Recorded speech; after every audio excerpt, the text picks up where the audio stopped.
Der zweite Kapitel von Oizeinsel. Der schwarze Hund bewahrt sich und verschwindet.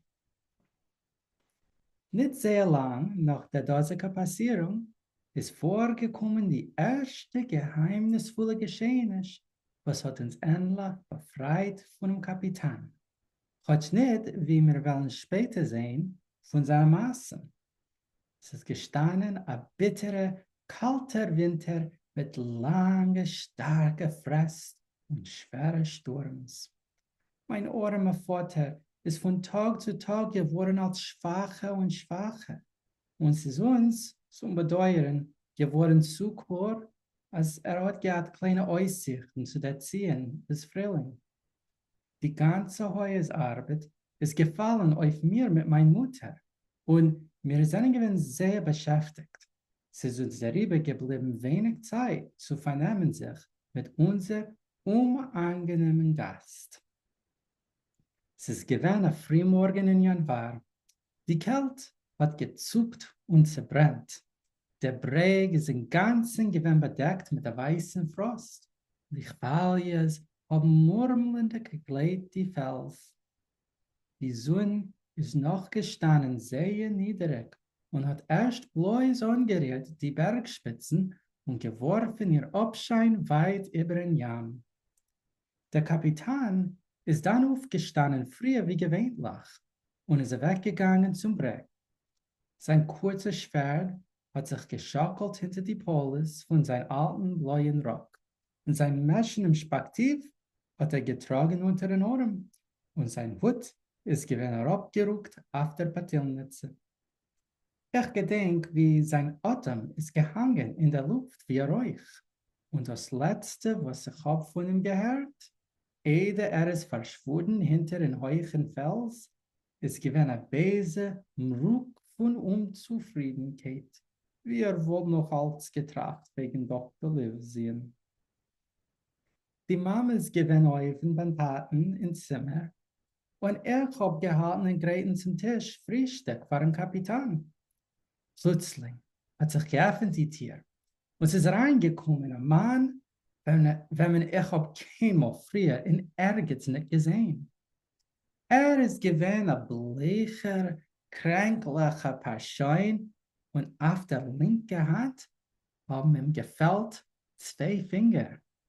Hat getragen ein Schwert, hat doch nicht gehabt kein militärischen Aussehen. Also wie ich hab allemal ausgeguckt auf Jan vorne mit 1 Fuß oder mit 2, gedenke ich, als der Person ist von mir gewesen rettenisch. Hat nicht ausgesehen wie ein Matros und es hat doch geschmeckt von ihm mit Jan. Ich habe ihn gefragt, was er verlangt und er hat bestellt ein Glas Rum. Aber wie nur hab sich gelassen rausgehen vom Zimmer zu bringen seine Bestellung, hat er sich niedergesetzt auf den Tisch und hat mir gegeben einen Wunk, ich soll zu ihm zugehen. Ich bin aber geblieben stehen mit der Servette in der Hand. Komm mal her, Blocherl, hat er gesagt. Komm mal her, nehmt er ein bisschen. Ich bin zugegangen und nennt er. Der Tisch, du, ist er gegräht von meinem Chave Bill? Hat er gefragt und mich Chitra angeguckt. Ich habe ihm gesagt, dass ich kenne sein Chave Bill. Und als der Tisch ist gegräht für unseren Quartierant, wenn wir rufen alle Kapitän. Richtig, sagt er. Mein Chave Bill hat Takali, wir sollen rufen Kapitän. Hat einen Schnitt auf der Back und ist sehr ein angenehmer Mensch, mein Chave Bill. Befragt, wenn er ist schicker. Lass mich sagen, Herr Steiger, als dein Kapitän hat euch einen Schnitt auf der Back. Und lass mich sagen, ob du willst, dass auf der rechten Back, nu bin ich gerecht. Und jetzt sag mir, ist mein Chave Bill du in Haus? Ich habe gesagt, dass der Kapitän ist weggegangen auf den Spazier. Auf welchen Weg, Bocherl? In welcher Seite ist er weg? Ich habe angewiesen dem Fels, hinter welchen er ist verschwunden, gesagt, wie gehe ich und mit welchem Weg er hat möglich gesagt zurückkommen und habe geantwortet auf noch etliche Fragen. Nein, wird sich es mein Chava will mit mir ein bisschen erfreuen und wie mit einem guten Trunk. Und der Ausdruck von seinem Panem, wenn er hat gerät, die Dose gerät, ist klar nicht gewinnt, kein angenehmer. Und er hat genug Grund zu denken, als der Fremde hat gemacht, der größten Taus. Er hat viele sich allein gewollt einschmusen, als er hat gemeint, was er hat gesagt, nur. Aber das ist nicht gewesen, mein Deige, habe ich getracht. Und nach dem, was habe ich denn gekonnt, was habe ich gekannt tun? Der Fremde ist gestanden bei der Tür und hat rausgeguckt auf der Gas, wie eine Katz, was läuft auf ein Mäus. Ich bin ja raus auf dem Weg, aber er hat mich bald zurückgerufen. Denken Sie, dass ich nicht schnell genug gefolgt, ist ein hässlicher Überbeit gekommen auf sein kränklich Panem. Und er hat übergehasset sein Befehl mit der Sacklolle. Also ich bin also untergesprungen. Aber wie nur, ich bin rein zurück, hat er wieder angenommen sein friedlicher, halb achnodiger, halb abspottendiger Benehmen. Er hat mir geklappt über die Plätze, gesagt, dass ich bin ein Royal Jingle und also er hat mich lieb gekriegt. Ich habe euch gesehen, hat er gesagt. Geraten in dir wie 2 Tropfen Wasser. Und er ist bei mir der Stolz von mein Herz. Aber die Hauptsache bei Ingelach ist Disziplin. Mein Sohn, ja, Disziplin. Wenn die was verbracht mit Billen auf ein Schiff, wirst du sicher nicht gewahrt, man soll dich davon rufen 2-mal. Nein, nicht du. Das ist einmal nicht gewähnt willst helfen. Und euch nicht von denjenigen, was haben mit dem gesegelt. Und das ist Tag mein Chave Bill allein. Ha! Mit der Spektiv unter den Ohren, ein Bruch auf sein Kopf. Ja, er allein. Lass mir beide reingehen in den Saal, Bocherl. Werden sich behalten hinter der Tür, Bocherl. Und machen willen eine Überraschung, ein Bruch auf sein Kopf. Und mit die Rede hat sich der Fremde reingerückt mit mir in den Saal. Mich hat er gestellt hinter sich im Winkel, also als die aufgemachte Tür hat uns beiden verstellt. Er kann sich vorstellen, mein Tumult geht und pochen. Befragt, wenn ich aber bemerkt, dass der Fremde allein ist, euch gewinnt zu schrocken. Er hat angenommen die Still von der Schwert und hat losgemacht, die Klingen der Scheid. Die ganze Zeit, was wir haben gewahrt, hat er gehalten in ein Schlingen. Und es folgt ihm etwas gestanden im Hals.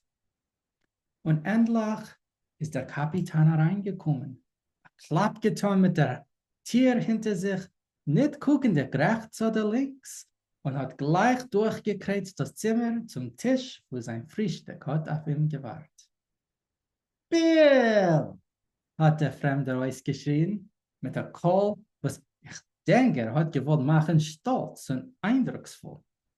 Der Kapitän hat sich gegeben, mit 3 Eis, mit dem Panem zu uns. Die ganze Bräunkeit von seinem Panem ist verschwunden. Und viele sein Nuss ist geworden bläu.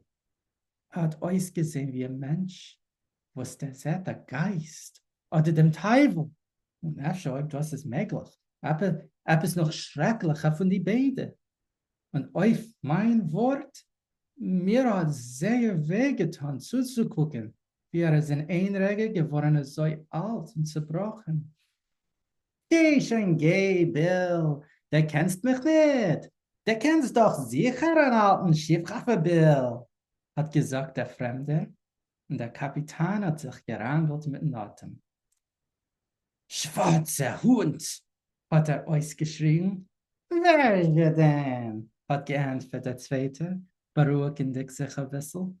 Schwarzer Hund allein. Gekommen sehen, sein alten Schiffhaber Billy in der Admiral Benbow Kretschmer. Ah, Bill, Wir haben beide eine Sache durchgemacht. Wir beide sind der Kopf verloren, die 2 Stechers, hat angewiesen auf seine zerkalierte Hand. Hör sich ein, hat gesagt der Kapitän. Ihr habt mich ausgefunden. Ihr habt mich besiegt. Dort bin ich. Nu, Red, was willst du? Ja, das bist du allein, Bill, hat geantwortet Schwarzer Hund. Bist ganz gerecht, Billy. Aber früher will ich bestellen ein Glas Rum. Bei dem Japel, welchen ich habe so lieb gekriegt. Dann wollen wir sich zusetzen und sich durchschmussen offen. Wie immer so alte Schiffchaveren. Und wenn ich habe, der langt dem Rum, sind sie schon gesessen beim Kapitäns Frühstücktisch. Schwarzer Hund, lebende Tier, also halten ein Auge auf sein Schiffhaver und ein Auge, wie ich hab gedenkt, auf der Tier, Great laufen. Hat mir geheißen, rausgehen vom Zimmer und lassen die Tür offen. Bei mir wollen nicht angehen, keine Schlüsselloch unterherrnischen Bocherl, hat gesagt. Hab sie beide übergelost und bin zurück rein in Scheck. Eine lange Zeit habe ich sich bemüht unterzuhören, zu sehr Gespräch, aber kurz ein unverständlichen Gemurmel habe ich gar nicht gehört. Und endlich sind die Stimmen geworden höher und ich habe gekonnt unterscheiden als 2, 3 Wörter, meistens Klolles von dem Kapitän. Nein, nein, nein, nein! Ohne Sof soll es nehmen, hat einmal ausgeschrien. Ob sie kommen zu hängen, hängt alles, sag ich. Und plötzlich hat ausgebrochen ein schrecklicher Lärm von Siedlereien und anderen Käumes. Stuhl und Tisch sind geflogen, eins über den anderen. Zum sich der Herd ein Geräusch von Stollklangen und ein Ausgeschrei von Wehtag. In dem Augenblick habe ich gesehen, dem schwarzen Hund anläufen und dem Kapitän im hitzig nachjagen. Beide mit bläuesten Schwerten und beim schwarzen Hund hat geblutet der linke Achsel. Hart lebende Tier hat der Kapitän sich vermossen zu geben dem Antläufenden noch einen letzten schrecklichen Schnitt. Was wollt ihm sicher gewinnt zu spalten auf 2, wenn unser Admiral Benbow Schild wollte nicht gewinnen seinen Weg. Man kann noch bis Hand sehen, dem Karb auf der hintersten Seite von der Schildrahmen. Das Bild ist es. Das ist gewesen der Sof von dem Geschlecht. Und wie nur ist raus auf den Weg, hat schwarzer Hund, nicht guckend auf sein Wund, genommen die Füße auf die Plätze und ist bald verschwunden hinter dem Berg. Der Kapitän wieder ist geblieben stehen und hat geglotzt auf unser Schild wie zu tragen. Und dann hat übergeführt mit der Hand über die Augen etliche Mal und ist rein zurück in Haus. Jim, hat gesagt, Ron! Hat sich ein Wackel getan und ist schier nicht umgefallen, hat sich aber verhabt mit der Hand bei der Wand. Sind ihr verwundet?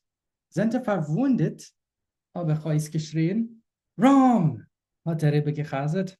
Ich muss von da nicht laufen. Rom! Rom! Bin gelaufen und bringe einen Trunk. Aber zu Tumult von alles, was hat passiert, habe ich zerbrochen die Glas und ausgegossen im Getränk. Und wie ich habe sich so geeilt und geplantet für die Füße, habe ich der Herd einen starken Klappensaal. Reinläufendig habe ich der Sehn dem Kapitän ausgezogen in sein voller Länge auf den Dill. Und Punkt an ist meine Mutter zerschrocken von dem Lärm und geschlagen und eilend heruntergekommen zu meiner Hilfe. Wir haben beide untergehoben dem Kapitänskopf. Hat geatmet hoch und schwer und seine Augen sind gewinn vermacht und sein Ponem hat gehabt schrecklichen Kollier. Gott im Himmel, hat meine Mutter ausgeschrien. Was für eine Schande für ein Neues. Und dazu noch ist der Tate so krank. Derweil haben wir alleine nicht gewusst, was zu tun mit dem Kapitän. Wir haben nicht anders geglaubt, wie als hat gekriegt eine Teutwunde in einem Geschläge mit einem Fremden. Hab gebracht Rum und geprüft mit Gewalt immer reingießen ein bisschen, aber seine Zähne, seine Gewinn verstimmt und seine Kinnbacken stark wie Eisen. Es ist unser unterer Stein von dem Herz, wenn die Tür hat sich geöffnet und Dr. Livesey ist reingekommen auf seinen täglichen Besuch zu meinem Vater. Oi, Doktor, haben wir beide ausgeschrien. Was tut man? Wo ist er verwundet? Verwundet? Narrigkeiten, hat gesagt der Doktor. Er ist so verwundet, wie wir sind verwundet. Der Mann hat gehabt einen Unfall. Punkt wie ich habe ihn allein vor euch gesucht. Ihr, Frau Hawkins, sagt Meuchel und geht auf zu eurem Mann und möglich, der zählt ihm nicht gar nicht. Ich von meiner Seite muss dann alles erraten, das nichtige Leben von dem nutzlosen Nefisch. Jim, der lang mir ein Schüssel. Und wenn ich habe gebracht die Schüssel, hat schon der Doktor gehabt aufgerissen dem Kapitäns Arm, welcher hat entblößt seinen starken Atem, seinen starken Arm. Aufschriften wie Ottes Glück, ein günstiger Wind, Billy Bones Caprice und andere seien gewinn klar und deutlich tatuiert auf den Arm. Ein bisschen höher neben Axel ist gewinn ein Bild von einem Mann auf der Tlie, gezeichnet, wie ich hab gedenkt, mit groß Gefühl und Geschicktheit. Prophetisch, hat gesagt der Doktor, anweisend mit dem Finger auf dem Bild. Und jetzt, Mr. Billy Bones, ob das ist Tag euer Nomen, wollen wir mal gucken auf den Polier von euer Blut. Jim, hast du Meure verblut? Nein, Doktor, hab ich geantwortet.